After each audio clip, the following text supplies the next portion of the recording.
Good evening. So we all geared up for another conversation and looking at how important it is to look at responsible fashion. I feel good that I have been practicing responsible fashion. I'm wearing a beautiful khadi kurta here, designer one, and I feel good whenever I have something which is very special, designed by our craftsmen, our weavers. And there's a whole sense of community, there's a sense of consciousness that is in our clothing. There's that human connect, the connect of contributing to each other's lives. And I think that's very important when it comes to specifically, looking at clothing, because clothing gives us the identity, the uh,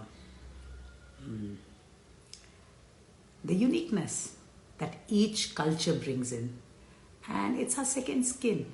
It speaks so much about who we are, and what we stand for. So I think taking fashion as just maybe looking at the fast fashion market in terms of following trends, being a follower, and it's just not something that appeals to me. I'm sure it doesn't appeal to you either. So today we're going to have a conversation with Professor Annick Schramme. And Professor Annick has also been the former president of the European Network on Cultural Management and Policy, while she is a professor in fashion management at the Antwerp Management School. While Antwerp Management School enjoys a great reputation of being one of the leading in Europe offering management education for almost 6 decades now. And Antwerp holds a very important place in the European fashion scenario, with almost like 4 decades back when the Antwerp 6 made a big, noise in the European fashion circuit. Hi Annick. How are you? Hi, Chana, how are you? Yes, I'm good. Oh, nice to see you. It's almost been a year now, and after the Yes, literature indeed. festival. So the good news is that today the literature festival has started again, and this time they've done Really? it virtually, and it's almost like a 10-day affair that they have, and a lot of speakers, around 300 speakers. And I remember you and me, we were speakers at the Jaipur Literature Festival, talking about responsible fashion, textile heritage, the culture, the change that we were talking about. So we were so apt in time in terms of talking about responsible fashion and having the Jaipur Fashion Manifesto being articulated by Professor Ian, you, me, and Dirk, and a couple of our scientific committee members. So here we have again this, so we thought of initiating the Responsible Fashion Dialogue series for, as an ongoing initiative to make sure that the Jaipur Fashion Manifesto can live in our conversations, and we can continuously evolve in terms of what we had articulated.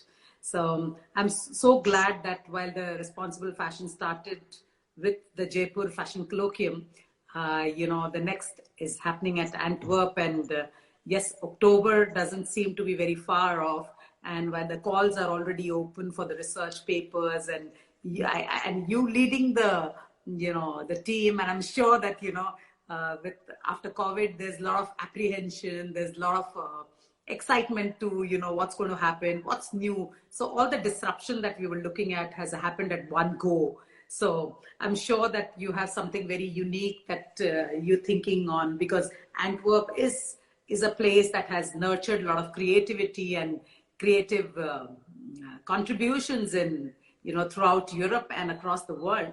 So tell me, Annick, what are you looking at in terms of, because I see the theme is very interesting. You're talking about breaking all the rules, breaking right from the rules of the internet, breaking the stereotypes, breaking the economic system which is already existing, which people do feel that it is very, it's quite exploitative in nature. And yes, breaking down even creativity to understand that what creativity would mean this new future after the COVID.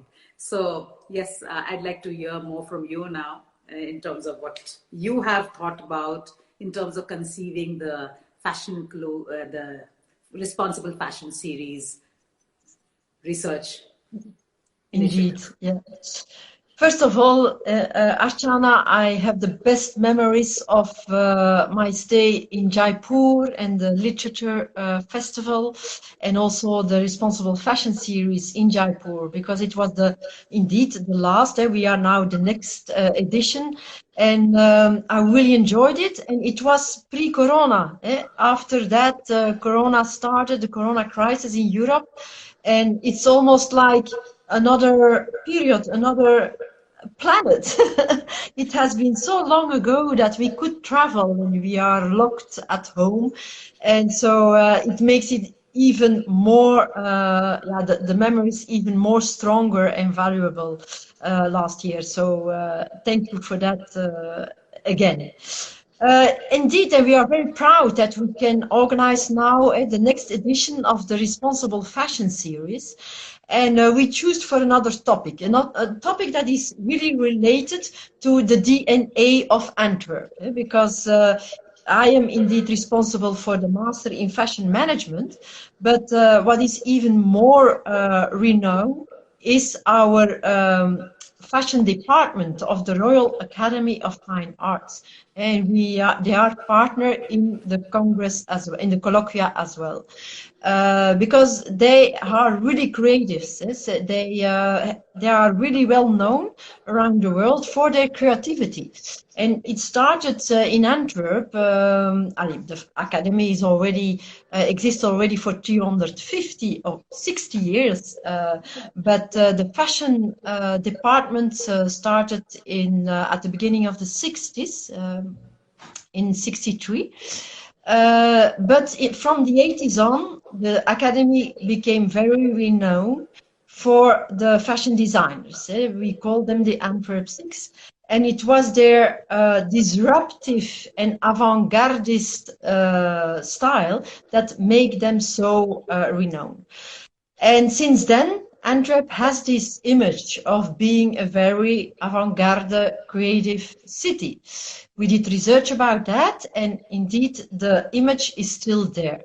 So we wanted to make the link with the image, the DNA of Antwerp, like we did in Jaipur. You are known for your craft, your craftsmanship, and we visited fantastic places where we could experience also this craft, and also your students, and they had a fashion show.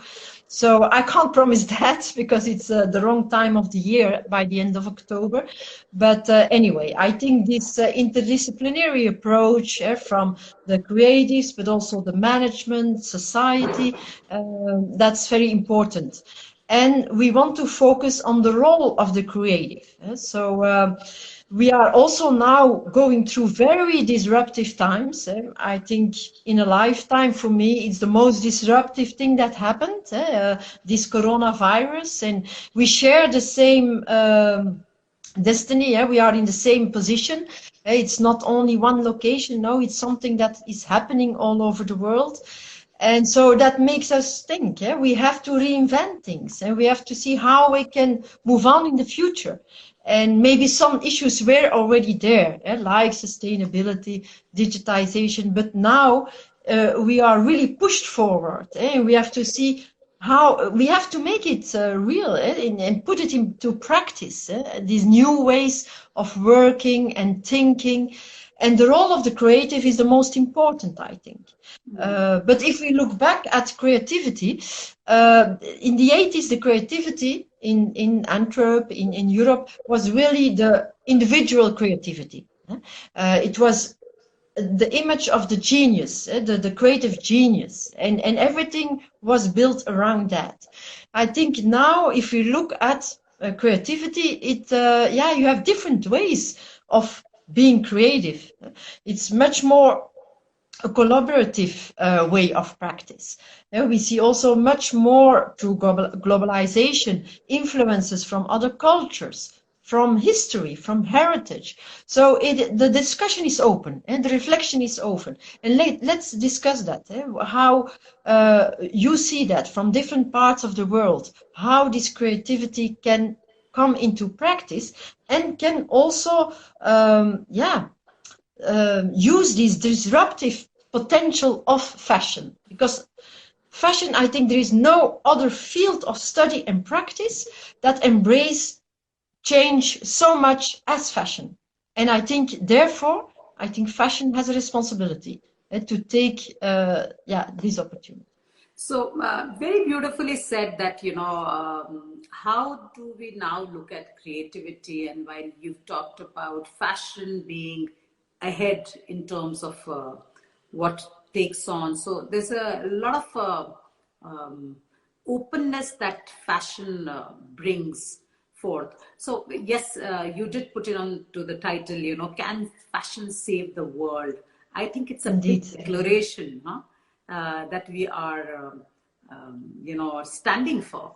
So, how does it occur to you? I mean, definitely when I look at, our communities, how we can co-create, that's a possibility because that's a great opportunity as well because in terms of creativity, it's very important to come out of your own comfort zone and look at different perspectives and respect different ways and cultures. So I think that is something that nurtures creativity in a big way.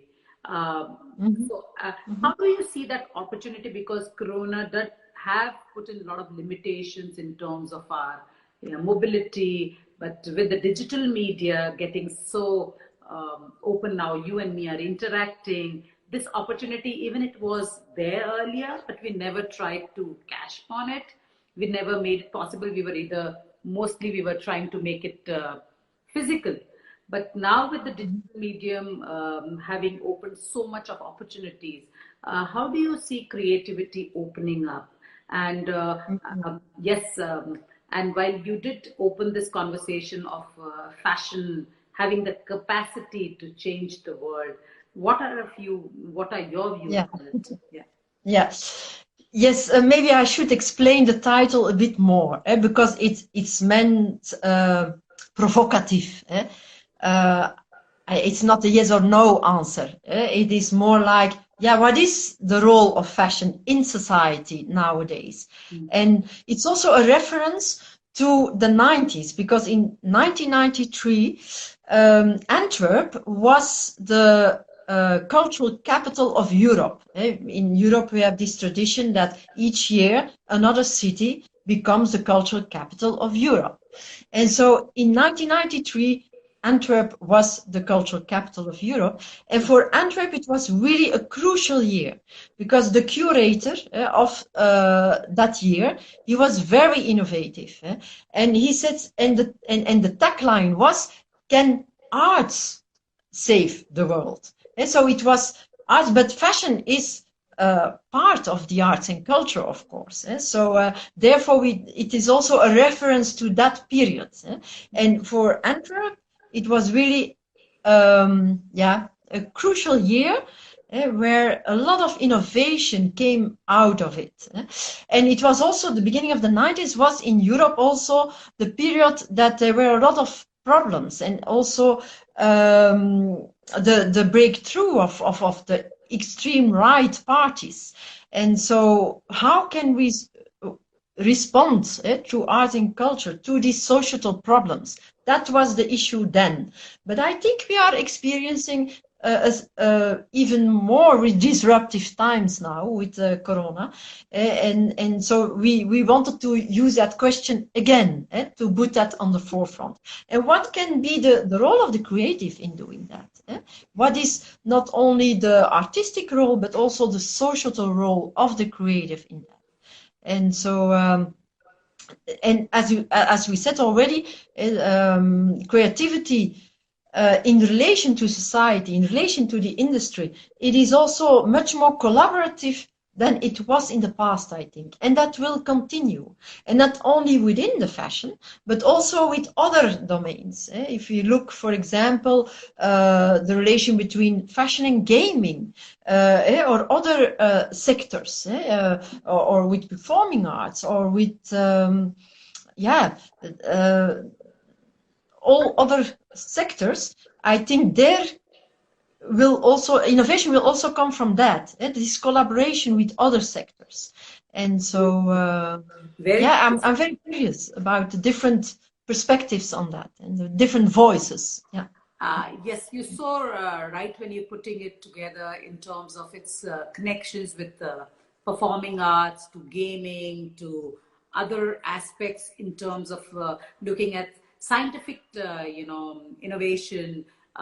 Yes, there are definitely, with the health sector having a great demand in terms of how probably, I mean, would that be called as fashion or clothing? I mean, there's again a question that that's a matter of discussion. I think, yes, there are a lot of connections that are again coming in because of the disruption that's happened. So how have you, over this year, how have you tried to build this within your education system in the teaching and learning? Yeah. Because I think because educational institutions have a great role to play in terms of, before the industry starts working towards it, I think education needs to address that need deeply. So please share your insights here, because you've been into fashion management education for such a long time now, and I'm sure you're connected with the industry and all the linkages that you have world across. You have some great insights and perspective here. So I'd like to hear your perspective. Yes, indeed, Archana, I totally agree. The innovation has to come from the new generations. It starts there. So we must include that in our program. And I think from that perspective, the crisis has a lot of damage for society, and a lot of people are suffering from it, also mentally. But I think from an academic and education point of view, it's only an opportunity, because there is a momentum that you can rethink the future. Yeah? Maybe in the past it was already, but yeah, it was not really reality. It was something that we should do in the future. Now it's there. The moment is there. So the discussions we have in our program, we have a master program, an international master in fashion management. And yeah, it's a very international master. So at the Antwerp Management School, we do that now for 3 years. And so they start in Antwerp, and then they go to Milan. And there the focus is more on, it has to do with different focus. In Antwerp, the focus is more on the creative designer, high-end independent designer who build his own business, and more on the entrepreneurial side. And then they go to Milan, and there this is another context. So it's more about luxury and how is that working. And then they go to an emerging market, so to another place in the world where they experience what is the dynamics are in other places in the world. What are the dynamics of an emerging market? And yeah, we are also discussing if we can collaborate in the future, because that would be very nice that we also can collaborate with you. So that's the idea, very international, and based on what is happening in different locations about fashion, because we always talk about the fashion industry, but there are different segments, different locations, and the students really needs to understand how it works in different locations. And therefore, and the topics of sustainability, digitization are very present in the program. And that's all related to the crisis now. How can we respond in a technological way? I think there is a boost of digitization, of course, because also we were forced to, not only for the creative, but also for the retail, and also for from the consumer perspective. We all use now technology. But also, how can we do that in a sustainable way? Because it's not obvious that they go together. And so we need to think that through and to discuss that, how we can do that in a sustainable.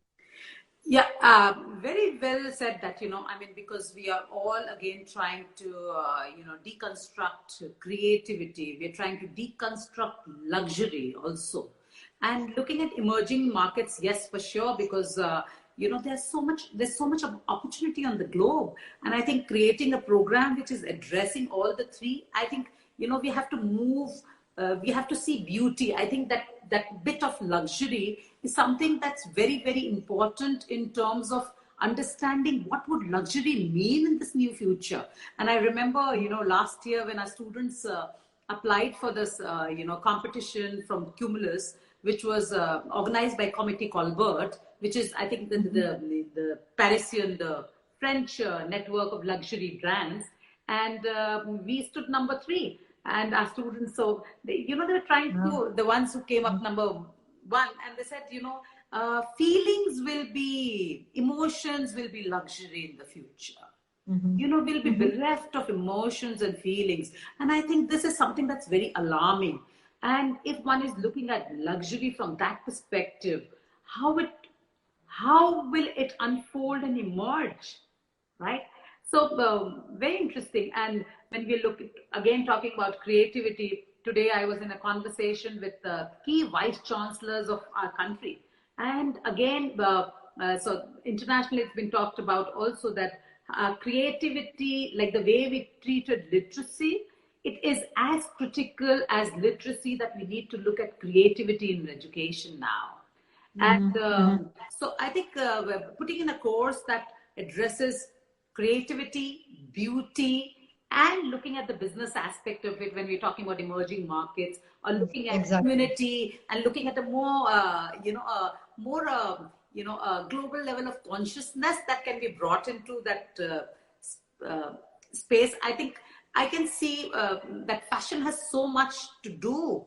And yes, we did a great job in all these decades in terms of having economies bloom, because fashion has a great contribution. Even in India, if you look at the textile industry, is the largest revenue earner in the country, right? And while you have addressed that from the cultural perspective, fashion has been given the due recognition in Europe very strongly. So I think it's a great opportunity for us to now completely revisit and look at how we're going to address, our programs and our teaching and learning, and how we can make it more relevant. So having a 3-country kind of program, a fashion management course, I think would give a very holistic perspective to a student. And I'm really looking forward to our association. And I think I've been already talking to a lot of younger people, and they seem to be very excited about it. And because everybody wants to learn from the best practices of other nations. And I think that's the beauty that we bring to each other. Yeah, I wanted to respond about the role of the creative. To be clear, I'm responsible for the fashion management program. So all the credits for the creativity goes to our academy and the fashion department that is led by Walter van Berendonk. He was still one of the Antwerp 6 from the 80s. And I think in the future, the role of the creative is becoming even more important, because we had this period of mass production, and it's still, mass production is still there. But I think people now really want to express themselves more through their clothing. And so we are not looking for the same, much more of the same, but for the difference, and how we can express ourselves. So, and this conversation between the creative and otherwise the fashion management students, and we are more looking at new ways of working, new business models, how we can support the creative in this role.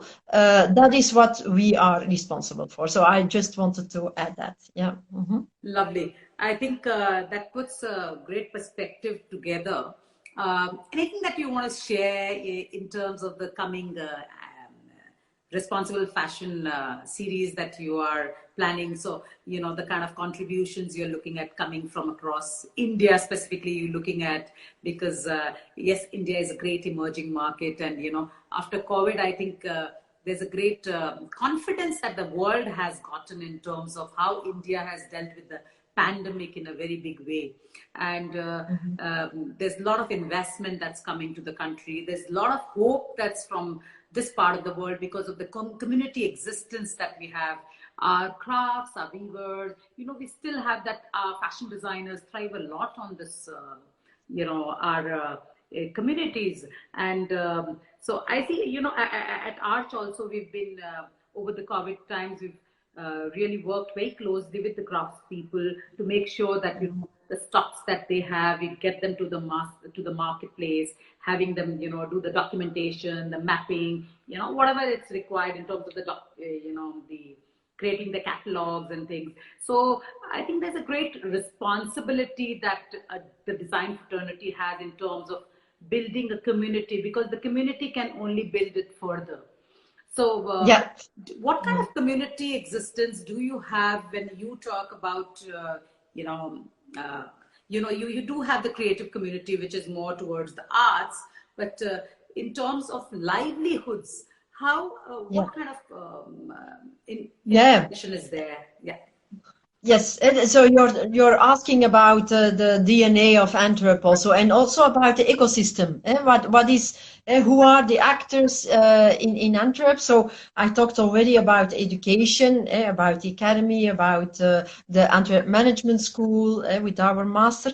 But of course, there are a lot of other actors as well that are part of the ecosystem and of the community. Let's not forget the retail as well. Antwerp is also it's a middle-sized city, and so in terms of the consumer and the retail, you have all the labels from luxury to the independent designers to the middle segment, all on a walkable distance. So it's very nice to shop in Antwerp because you have all the labels close to each other. Of course, retail is hit very much also by the crisis, by the corona crisis. And also there we need to rethink. We need to find new ways for the retail also to survive, and also in the future. I think also their technology will really help the retail sector, how to integrate that in their business model. So there was a big conversation regarding digital fashion. So where do you see digital fashion, taking the fashion industry? Yeah, it is a very good question. It's an open question, but our students of the Master Fashion Management just had a hackathon organized by Karina Nobs. She's teaching also in our program. And it was around a fashion label and how they can use technology and sustainability for the future. And as I said already, I think in different ways technology will be very important.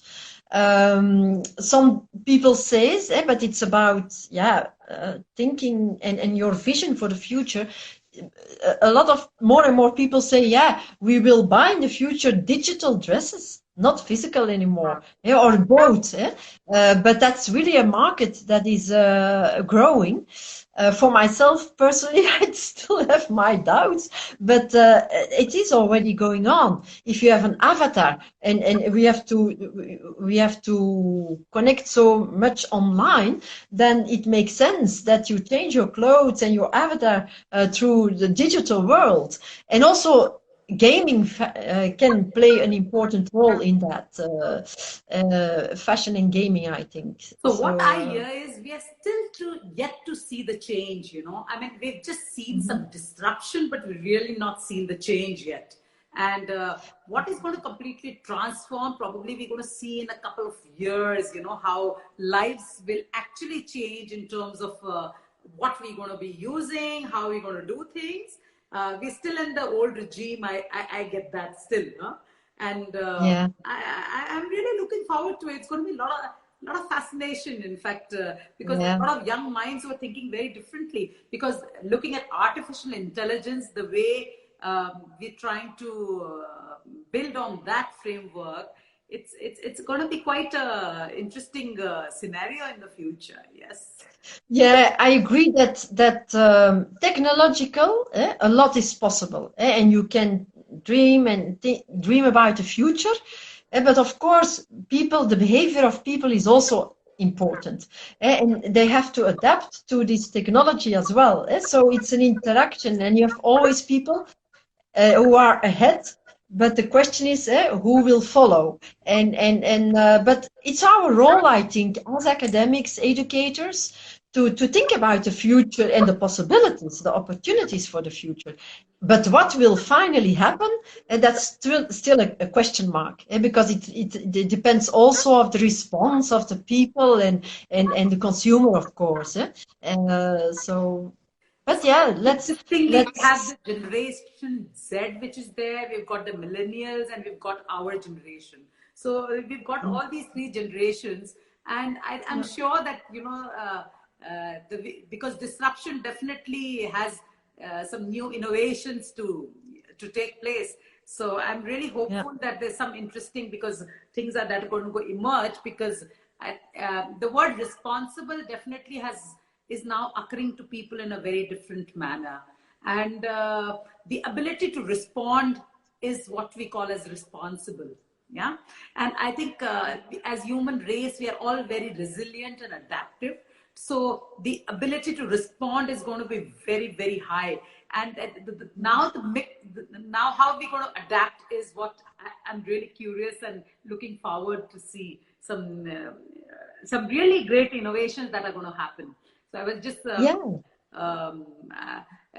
I was just looking at one of the videos where Elon Musk is now saying, you can travel from New York to London in 25 minutes, and on the jet. Yeah. So one will be seeing a lot of new interventions which are going to happen in the near future. So in a way, yeah. In a way, I'm happy that we can organize the first responsible fashion series after Corona, because it will be crucial. I think also for the series. Yes. We talked with you already when we were in Jaipur about possible futures and the relation with heritage, but meanwhile we moved so much forward. And so it's really interesting to see how we will have the discussion now with our experiences from last year.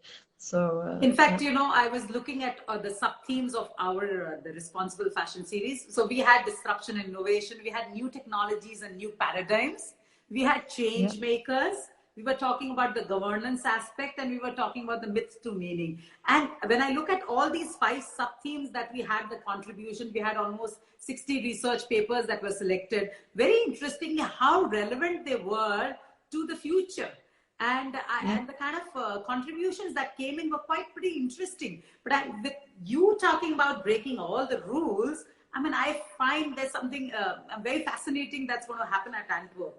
So definitely to the whole, the collection that's going to be there, right from the pre-corona to the post-corona. I think we can really build the sequence of things in a very fascinating manner.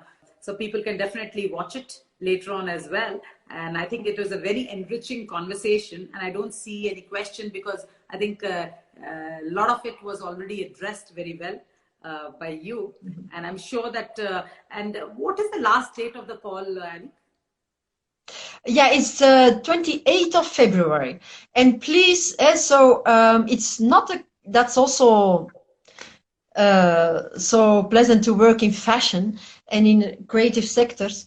It's not only classical papers. So if you think you can contribute in another creative way, like you did in Jaipur, we are open to that. So it's not the classical peer review of an academic colloquium. It is open to creative ideas. So please don't hesitate if you have a good proposal, a good idea. We will see how we can include that in the program.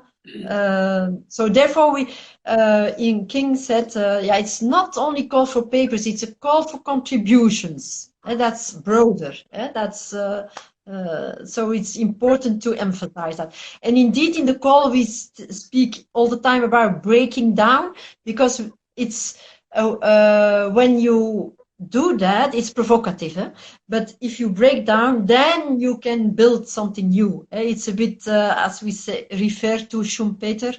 He says that's disruption. If you break down, then you can open, or you're open to innovation. So beautiful. it's a So continuously we need to deconstruct to construct, right? Exactly. Yeah. Exactly. So while you shared that, besides the paper contributions, which people from media, practitioners, anybody can contribute in terms of any creative intervention, you've got the non-paper contributions as well. So people want to give in installations or some virtual, exactly. some posters and things, anything of that sort is open in terms of the contribution that you're looking at. I just wanted to know one more thing, that is this going to be virtual, or is it going to be on ground in terms of people visiting Antwerp, or you want to keep it virtual? I didn't understand your question. If it will be a hybrid model, or is that the question? Yes. So indeed, if you are not able to come, because I hope not because of Corona, but because of other personal reasons, we will make it available that you can participate online. So it is physical and digital. We call it a hybrid model, so that it is very inclusive, that everybody can participate. That's very, very, very, very comfortable. I think that allows a lot of people to probably take more steps towards it. And so my last invitation to everybody is that please share it in your network, because it's a great opportunity to contribute globally, because of the digital platform that has made everybody, it can be possible for each one of us to contribute. And I really want to thank Annick for bringing in such amazing insights in terms of creativity, luxury, emerging markets, and then looking at completely breaking the rules and deconstructing the ideas that we have. And that is what can probably, create more of innovation. And that is what the world needs today. And we don't need the mass market solutions anymore. Yes, definitely our retail market needs new interventions to make sure that, the businesses survive and sustain and are continuously making some, meaningful contribution in terms of their growth. So thank you so much for being there. Yeah. Thank you. Thank you. And I hope to welcome you all in Antwerp, but if it's not possible, online.